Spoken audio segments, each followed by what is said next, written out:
আসসালামু আলাইকুম, বিসমিল্লাহির রহমানির রহিম। দর্শক, দেখতেই পাচ্ছেন কোন জায়গায় দাঁড়াইছি। এগুলো ছিল ভুট্টার জমি, ভুট্টার চাষ। ভুট্টাগুলার অবস্থা দেখছেন, এক একটা কলা কত বড় বড় হয়ে গেছে।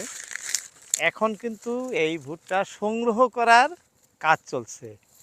এদের যে মাথাটা ছিল সেটা কেটে নিয়ে হয়তো কৃষক ভাই গরুকে খাওয়াইছেন না, বা খাওয়ানোর জন্য সংগ্রহ করে রাখছেন শুকায়ে। এখন যে এই যে ভুট্টার কলাগুলো দেখতেছেন, এগুলো উঠানো হবো কয়েকদিন পর। অর্থাৎ ভুট্টা চাষ করার পরে যখন ফলনগুলা ঘরে নেওয়া হয়, তার আগে এইভাবে কাইটে, মাথাগুলো কাইটে দিয়ে কিছুদিন এইভাবেই রাখা হয়।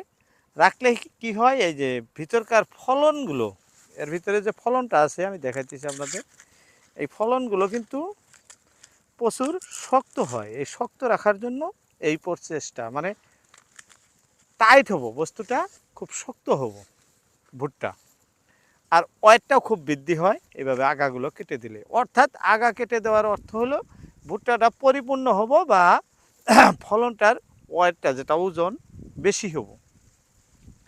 এই জন্য কিন্তু এইভাবে কেটে দিছে। আমরা যারা ভুট্টা চাষ করি অনেকেই কিন্তু ভুট্টা গাছের থেকেই সংগ্রহ করে নিয়ে খালি এই কলাগুলো সংগ্রহ করে নিয়ে আসি না, এটা কিন্তু নিয়ম না।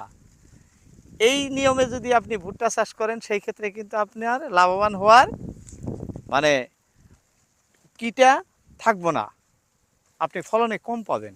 যখন এইভাবে ভুট্টার মাথাগুলো কেটে দিয়ে ফলনগুলো পুরা পুষ্টি হওয়ার পরে যখন আপনি এটা সংগ্রহ করবেন এই কলাগুলো, তখন হয় কি, আপনার এই যেমন ওয়েটে বেশি আসে, ফলন ভালো হয়। সংরক্ষণ করলে অনেক দিন টিকে থাকে সেগুলো, আর সেগুলোর থেকে চারা গজানোর সম্ভাবনাও বেশি থাকে। সেই উপলক্ষে কিন্তু কৃষক ভাই এই ধরনের আগাগুলো সব কেটে দিছেন।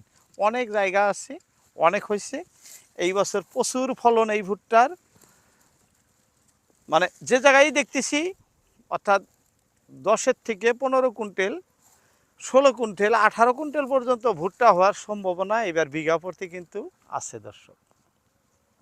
যাই হোক, আপনাদের যদি চাষে আছে জমি, এভাবে করে দিবেন। এভাবে করলে কিন্তু সবচেয়ে ভালো, এটা হলো সবচেয়ে বেস্ট পদ্ধতি। এভাবে করলে অল্প সময়ের মধ্যেই এই ফলগুলো সংগ্রহ করা যায়, কারণ এখানে শুকিয়ে ওঠে। যাই হোক, আজকে আর নয়, কথা হবে আবার অন্য কোনো ভিডিওতে। আসসালামু আলাইকুম।